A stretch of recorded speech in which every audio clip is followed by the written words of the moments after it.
जालौन पहुंचे सपा राष्ट्रीय अध्यक्ष अखिलेश यादव का बयान। सपा के पूर्व मंत्री व कद्दावर नेता इंद्रजीत सिंह यादव की शोक सभा में पहुंचे थे। अखिलेश यादव दिवंगत सपा नेता इंद्रजीत सिंह यादव को सपा के गठन के समय से पार्टी को खड़ा करने वाला नेता बताया। पूरे प्रदेश में डबल इंजन, न एक भी मंडी बनाई और न एक भी अस्पताल। जब से भारतीय जनता पार्टी की सरकार बनी है तब से नीति आयोग के आंकड़ों में फेरबदल किया जा रहा है। सपा यूपी और एमपी दोनों प्रदेशों में चुनाव लड़ेगी। बुंदेलखंड एक्सप्रेसवे में गुणवत्ता और मानकों को ताक पर रखकर काम किया गया। सीधा भ्रष्टाचार दिख रहा है। बुंदेलखंड का नौजवान उम्मीद लगा बैठा है।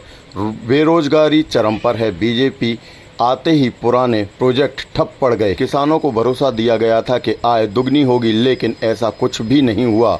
यूपी की स्वास्थ्य सेवाएं बदहाल हैं क्योंकि सरकार में कोई बजट नहीं दिया।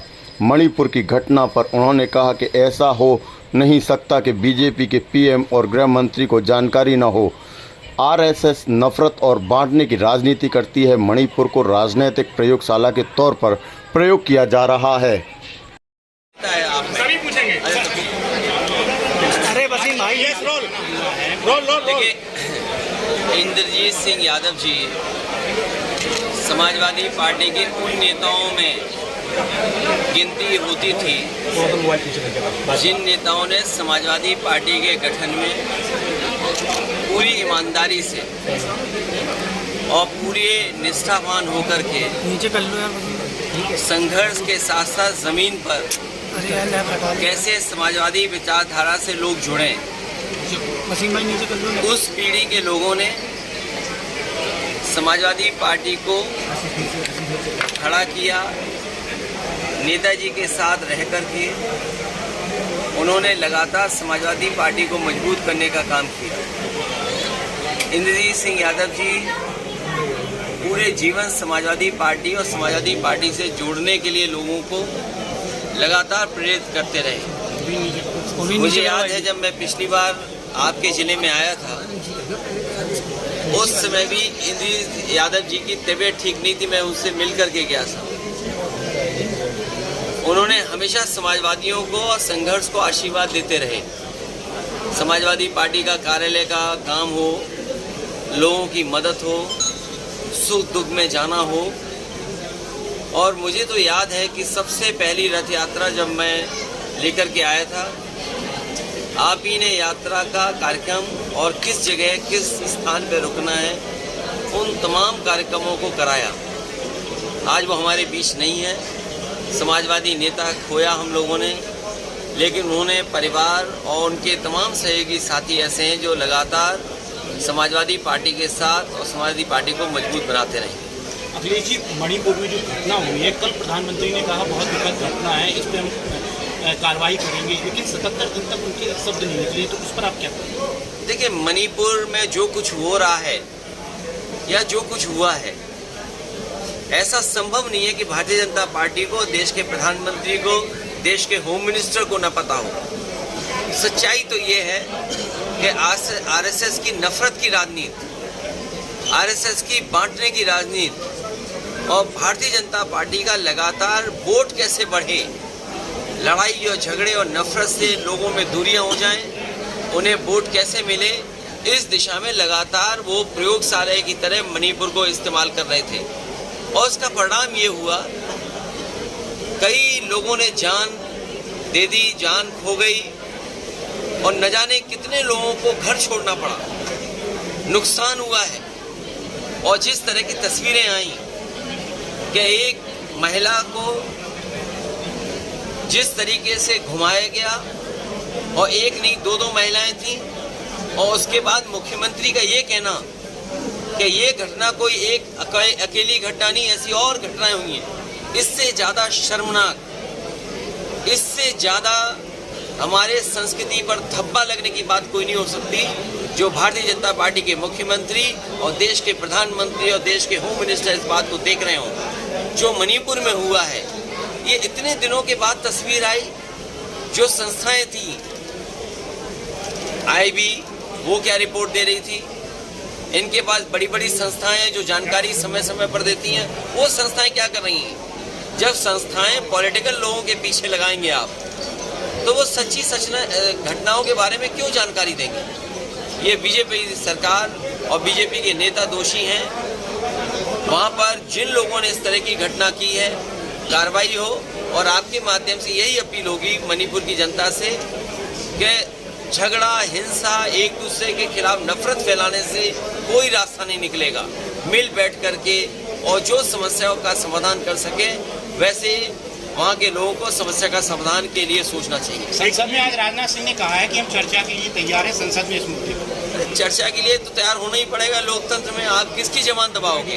आप कितने कैमरे बंद करोगे? कितनी सूचनाएं रोकेंगे? और फिर ये चर्चा या कार्रवाई पहले होनी चाहिए थी। आखिरकार सरकार ये सब घटनाएं क्यों छिपा रही थी? एक्सप्रेस वे को लेकर आपको 1 घंटे पहले ट्वीट आया है, किस तरीके को आपने उसको सरकार को समझाना चाह रहा है?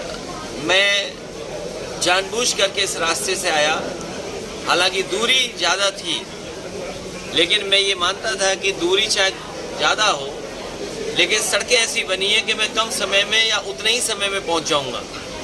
लेकिन जैसे ही बुंदेलखंड एक्सप्रेस वे पे चढ़े हैं, वो महसूस होता है कि सड़क में बड़े पैमाने पर जो गुणवत्ता थी, जो मानक थे, उससे सड़क नहीं बनी है। जिस सड़क का उद्घाटन प्रधानमंत्री जी ने किया हो, उस सड़क पर काम अभी भी चल रहा हो और ऐसा लगता है कि उस पर हर जगह जानबूझ करके गड्ढे बनाए गए हैं या उसकी राइडिंग क्वालिटी खराब की गई है। ये सीधा सीधा भ्रष्टाचार की तरफ इशारा करती है। Akhilesh ji, NDA versus India की जब बात आती है तो बीजेपी कहती है कि इंडिया के पास चेहरा नहीं है, कोई लीडर नहीं है। इस पर आप क्या कहेंगे? बीजेपी का चेहरा बुंदेलखंड देख करके समझ जाओगे। चेहरे की जरूरत है कि आपको काम की जरूरत है जी। अगर आपको महिला प्रधानमंत्री चाहिए तो हम पे महिला प्रधानमंत्री है, उसका भी चेहरा है हमारे पास। कम उम्र का चाहिए तो वो भी हमारे पास है। बुजुर्ग चाहिए वो भी हमारे पास है। तो हमारे पास तो बहुत चेहरे हैं और एक चेहरा तो आपने देख लिया। यही उद्घाटन हुआ और मोदी उद्घाटन के बाद एक्सप्रेसवे का क्या हुआ? ये वही बुंदेलखंड है जो उम्मीद लगा के बैठा है कि यहाँ के नौजवानों को रोजगार और नौकरी मिलेगी। यहाँ के नौजवान, यहाँ का एक एक युवा इस बात का आकलन करेगा कि दिल्ली की 10 साल की सरकार और उत्तर प्रदेश की जब चुनाव होंगे तो 7 साल की सरकार ने उन्हें कितनी रोजगार, कितना काम दिया है और नौकरी कितनी मिली। जो काम बुंदेलखंड में शुरू हुए थे वो सब ठप पड़े हैं। यहीं आपके बुंदेलखंड के बगल में एरच डैम बन रहा था, क्या एरच डैम का काम नहीं रुक गया? यही सड़कें 4 लेन बनी हैं। अपनी सड़क बनाने के लिए खजूर लगा दिए। क्या खजूर से जानवर भाग जाएंगे? कौन सी सड़क जालौन की बची है जिसमें जानवर न दिखाई देते हो? आपने खजूर लगा दिए, क्या खजूर से जानवर भाग जाएंगे? और फिर किसान को यही तो भरोसा दिलाया गया था उसकी आय दोगुनी होगी। क्या बुंदेलखंड के किसान यहाँ की पैदावार का 2 गुना या ज़्यादा उनको मुआवजा या पैदावार की कीमत मिल रही है क्या? जो मंडियां बनाई वो तक तो ठीक चला नहीं पा रहे। इसलिए ये जो कह रहे हैं कि इंडिया से घबरा गए। इंडिया से इसलिए भी घबरा गए क्योंकि इसमें डेमोक्रेटिक बात है, डेवलपमेंट की बात है, इंक्लूसिव की बात है। और जब इंक्लूसिव की बात होगी तो समाजवाद की बात होगी। अगर इंक्लूसिव को देखोगे तो वही जो समाजवाद चाहता है वही इंक्लूसिव ग्रोथ है। और आपको याद रखना चाहिए ये घबराने वाले लोगों को, एक बार तो विधानसभा में न जाने कितने लोगों को जगा करके इन्होंने विधानसभा चलाई थी। उसमें याद है इंक्लूसिवनेस की बात हुई थी। तो आज कहाँ है हम?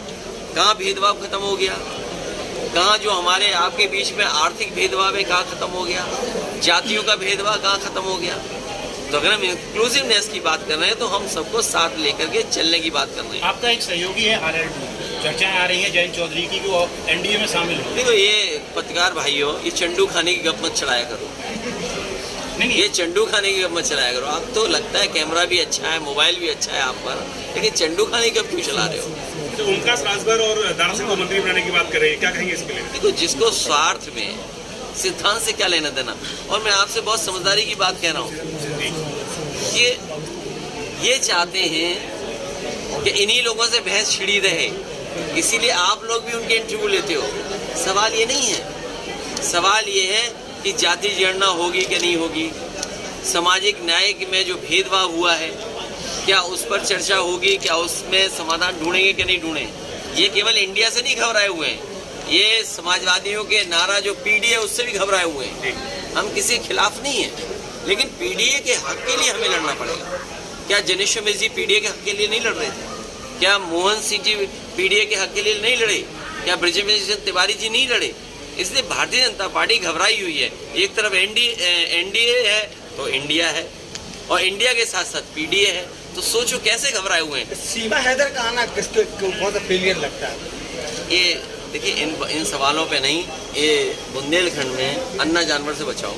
कौन कहाँ से आ रहा है इसकी चिंता मत करो। बुंदेलखंड में सड़कों पे अन्ना जानवर घूम रहे हैं, उससे तो बचाओ। किशन मोरिया ने ट्वीट किया है कि 2024 में कमल खिलेगा। देखिए, मैं जानता हूँ आप लोहा लोहे से कटता है, पिछड़ा पिछड़े की बात करता है। अरे मैं ये कहता हूँ,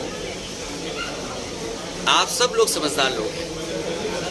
कल मुख्यमंत्री जी ने वेदांता हॉस्पिटल में एक मशीन का उद्घाटन किया।